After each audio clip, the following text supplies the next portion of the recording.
Merci. Monsieur le ministre, cela fait maintenant des années que les institutions européennes ont engagé une véritable croisade, plus politique que juridique, contre un certain nombre de pays d'Europe centrale. Alors, les accusations ont varié au fil du temps. C'était d'abord la fermeté migratoire, puis la réforme du système judiciaire, puis la mise en cause du pluralisme médiatique, enfin sur les lois sociétales.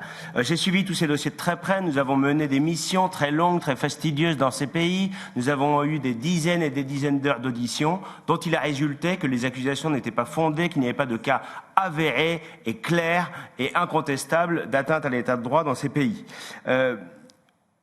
Monsieur le ministre, la présidence française, je pense, s'honorerait en mettant un terme, en reconnaissant le caractère caduc de ces procédures article 7 ouvertes contre la Pologne et la Hongrie. Vous savez très bien que plusieurs pays les considèrent comme parfaitement injustifiées. Les procédures sont donc bloquées au Conseil et il est probable d'ailleurs que si vous passiez au vote, non seulement il n'y aurait évidemment pas de majorité, il n'y aurait pas d'unanimité, mais il n'y aurait même pas de majorité qualifiée. Vous n'ignorez pas d'ailleurs qu'aujourd'hui, c'est parce que la procédure est totalement bloquée qu'on veut frapper ces pays au portefeuille, le mécanisme européen, le mécanisme de conditionnalité, les amendes prélevées sur les fonds structurels, le refus de valider les plans de relance. Tout ça, ce sont finalement des agressions qui aboutissent à prendre en otage les populations de ces pays. Et avec d'ailleurs dans le viseur de plus en plus de pays, puisqu'après la Pologne et la Hongrie, c'est la Slovénie, la Roumanie, la Bulgarie.